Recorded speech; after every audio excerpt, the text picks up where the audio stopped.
People, let me tell you about my best friend. She's a warm-hearted person who loved me till the end. People, let me tell you about my best friend. She's a one. Hello everyone, and welcome to Saturday Shenanigans, a weekly series where I, Dalton, and Cody cover some of the news from the past week that we either find interesting or have an opinion on. Let's get started. Alright, first story of the week. Microsoft has decided that at E3 they won't be discussing the Xbox One's TV capabilities, but its actual gaming capabilities. Many people have been railing the Xbox One reveal for showing very little that actually pertains to gaming, including Sony CEO Kaz Hirai, who stated shortly after the reveal of the Xbox One that the PS4 is, quote, first and foremost a gaming console. Now, to start off with Microsoft, yeah, at their last reveal, they did nothing but TV. And one of the video game developer, he said that the stuff that Xbox did show, that he already has in his living room. So I'm happy that at E3 that Microsoft will be showing more gaming than TV, because that's what we need. E3 is a gaming show. Now, the past three E3s, Microsoft has disappointed me. Well, mainly Microsoft disappoints me to begin with, but anyway. Everyone's been disappointing me at E3, honestly. Yeah. Back to the subject. They've been doing nothing but connect. And here they come out with the TV stuff. Now, we want gaming in E3. E3 is a gaming show. So I'm glad that Microsoft has been announced that they've been focusing on their gaming. So, yeah. Yeah, definitely a good... That. I'm sorry for cutting you off there. You done? Sounds good. Yep.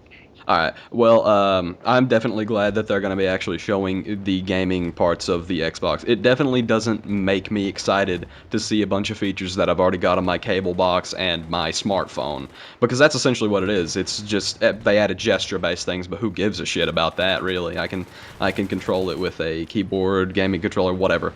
Anyway, I'm excited to see all the gaming stuff that the Xbox One's going to have to offer. That's definitely what all the hardcore gamers care about. A big complaint that I've had with E3 recently is just that a lot of conferences have been aimed towards casual gamers, and that's really strange, seeing as though E3 is a hardcore gamer-oriented program.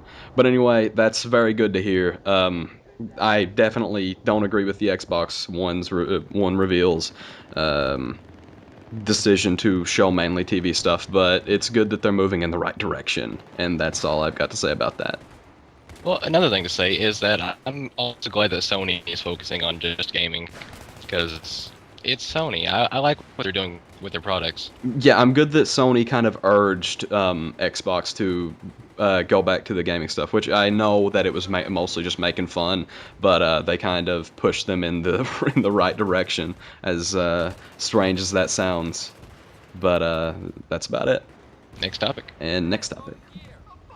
I'm sure many of you have heard of the app Curiosity, What's Inside the Box, on iOS and Android. But for those of you who haven't, it's a game in which, since its release in November, many people have been working together to break through a large cube comprised of billions of blocks to find out exactly what's inside. The game's lead developer, Peter Molyneux, has been hyping up since the game's release exactly what's inside, claiming that whoever is the person to break the last block would get a prize that is life-changing in a measurable way. And we finally know what that is. An 18-year-old boy has finally broken the last block and has discovered that in Molyneux's upcoming game, Godus, he will serve as the god of the world, doing as he pleases to change the game however he wants. Also worth note, Molyneux is going to give him a cut of the profits of Godus, so he's not a huge twat. Now, when this game first came out, I wasn't interested whatsoever. Now, I wish I would have been, because this is pretty freaking great. I mean, yeah, billions of blocks doesn't sound too fun to break, but look at the prize. A cut of the profits, and you actually be in the game. That's amazing. Now let's just hope that though this 18-year-old kid, because let's be honest, he's still a kid, isn't a complete idiot with what he has got now. So.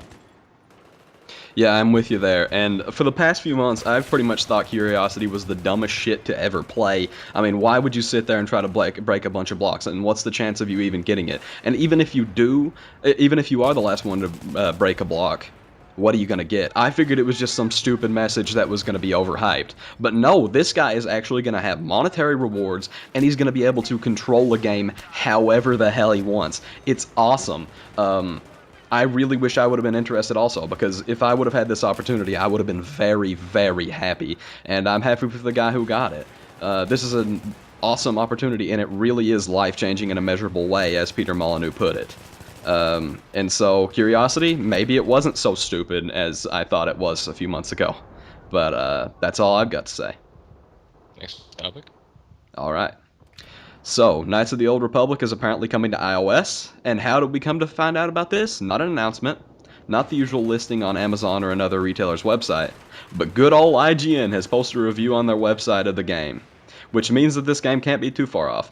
Anyway, they said mostly positive things about the game, noting that the touch controls are a bit clunky, but still claim that it's a great game. You can always count on good old IGN. Not really. Don't call me on that. Anyway, now, I'm a big Star Wars fan, but I've never really been too much into Knights of the Old Republic, considering that it's a game that came out back in 2003. But I'm really happy about this, although I don't really own an iOS device. Now I wish I do, because people who do own an iOS device can finally try out the good old Knights of the Old Republic that you've heard so much about. It's also worth noting that it's very likely to come out on Android also, and maybe even like Windows 8 and things. Just they reviewed it for the iOS, but go on, Cody. Well, let's hope about that, because I do own an Android device, and I would definitely be picking this up if it is moved over to the Android. Truthfully, I think touch controls are, in the most part, really clunky, and I don't really like games with touch controls unless they're designed from the ground up for touch controls. Knights of the Old Republic, I don't know exactly how they're going to work that out and how playable it's going to be with the touch controls. I mean, it's very reasonable to expect that this is just a cash-in to make a bunch more money off of an old hit. But I've heard that it's an incredible game, and I've been meaning to play it on the PC, but I just haven't gotten around to it. And, I mean, this is interesting. I'll definitely wait to see when it comes out, finally, how good it's going to be. I'll watch some other reviews because, quite frankly, I don't really trust IGN all that much. Definitely but not. I'll definitely look into this once it comes out, and that's about all I've got to say. Alrighty then, next topic. Naughty Dog won't be developing a new engine for the PS4, but will be using the engine that they have used throughout the PS3's lifetime in the Uncharted series and The Last of Us. Now, Naughty Dog is one of my favorite developers, so with their decisions, I'm pretty much on board for them, especially this one, considering that on the transition to PS2 to PS3, they decided to use a different engine, which, you know, delayed the release of Uncharted. And if you play Uncharted, you know that it's an amazing game. Well, in my opinion, of course it is. So hopefully they'll be able to get their next game out on the PS4 quicker than what they did with Uncharted. Yeah, that'll be nice. Hopefully, since they're not going to have to design a new engine, they'll come out with maybe a release title or maybe an early title for the PS4, maybe boost a little bit of sales. I definitely like Naughty Dog and all of their games. Uncharted is one of my favorite series of games, if not my favorite. It's just incredible, and if you guys haven't played it and you've got a PS3, go pick up Uncharted 1 and 2, and even 3's good, but it didn't quite have as much innovation as 2, but whatever. All three very, very great games, and I'm looking forward to The Last of Us also. Naughty Dog has always delivered through Jack and Daxter and things like that, and their decision to keep the engine is not necessarily a bad one. And I know a lot of you were thinking, well, what about the graphics? Well, what I'll say to that is look at Valve's Source engine. It came out with Half-Life 2, and Half-Life 2, kind of ugly by today's standards, and then look at Portal 2 and Counter-Strike Global Offensive. Same engine, they've just made a lot of changes within the engine. And maybe they'll be doing the same thing with the Uncharted engine, moving to the PS4. So I wouldn't be too worried about how it's going to look, either. And that's about all I had to say on that. And I'm just going to add this. Speaking of The Last of Us, it comes out on the 9th of June. So if you're looking into The Last of Us, there's the date. All right. Assuming they don't delay it again. It's supposed to have already been out. But next topic. Terraria, a 2D adventure game somewhat similar to Minecraft, is going to be ported to iOS, Android, and mobile Windows 8 platforms, so we can enjoy it on the go. 505 Games, the publisher of Terraria, has stated that it has completely redesigned controls for the new platforms. Well, I'm a big fan of Terraria, so I would definitely be looking into this. And to play it on the go is going to be great. Although I'm not a big fan of playing it alone. I'm more of a multiplayer type guy when it comes to games like these. Oh, me too. Me and Cody have been on huge Terraria binges with some of our friends. It's definitely a great game. If you guys haven't played it and you've got a Steam account and you have a few dollars to spare, it's like $10, or even you could wait for it to go on sale for like $3. It did recently, but it's a very good game, and it's not a Minecraft ripoff as you might think if you don't look into it. It's got a lot more than Minecraft, and actually I prefer it over it because it's got a lot more single player elements. It's got bosses you can fight that are actually you actually have an incentive to kill them. It's got a lot of places to explore, and it's just a very fun game. And if you can play it with friends, I'd also encourage that because it's great for multiplayer. But that's all I have to say about that. Also, the Steam Summer Sale's up, so if you do have a Steam account, more than likely Terraria will go on sale. So make sure you look into that. Yes, absolutely. The Steam Summer Sale is always a very good sale, and Terraria's went on sale last year for like $250. So you could probably pick it up for really cheap, and it's a really good game. I've got like well over 100 hours on it, and I paid like $10 for it, and it was absolutely worth it. But picking it up for $250 is a steal, and everyone should look into that. Next topic. All right. Sony has mandated that all PS4 titles have remote play with the PS Vita unless they require a specific hardware like the PS4's camera. So all of you Vita owners will be able to play your PS4 games on your Vita, similar to how the Wii U allows you to play games on the controller. Money. Well, now's a more of a reason to get a Vita, if Uncharted Golden Abyss wasn't already your main reason. Sony doesn't disappoint me, honestly. Sony hasn't disappointed me, and I don't really see Sony disappointing me in the future. So I would definitely be looking into this, maybe even buying Vita. I don't see that it warrants the purchase of a Vita, although I would say Uncharted Golden Abyss probably does by itself, from what I've saw that. I don't own a Vita, and I am either going to get a PS4 or a Xbox One. Undecided on that, because even though I dislike the Xbox One so far, it could definitely come around and be somewhat better than the PS4, so I'm watching out for that. I don't think this would warrant buying a Vita, but it's definitely another incentive to buy one. And it's cool because, say you're playing it on the living room TV, your PS4 that is, and someone wants to watch TV, you can turn the TV, they can change the TV channel, and you can continue play on your Vita, which is awesome for those of you who own a Vita and are going to own a PS4. So this is just great. I mean, the Wii U's already got it, but there you go. You can do it on your PS4 now.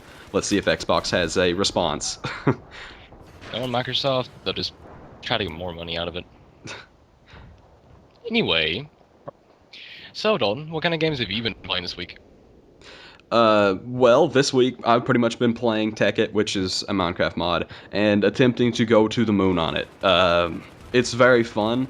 I'm assuming that everyone who listens to this owns Minecraft, since everyone and their mother seems to own it now. Download the Technic launcher and play it. It's very fun, and it adds a lot to Minecraft. Makes it very fun, and also playing it multiplayer obviously enhances it even more. But also a bit of Team Fortress 2 and Counter-Strike Global Offensive. Very fun first-person shooters, both by Valve. Great games. But how about you, Cody? Well, you always got to have that Team Fortress 2 in there, right? Right. Anyway, I've started my 4th run on Skyrim. So that's fun. 4th run. I love Skyrim. I pick it up for like not like 5 months, more like 2 months, then I put it down for like 5 months, pick it up again.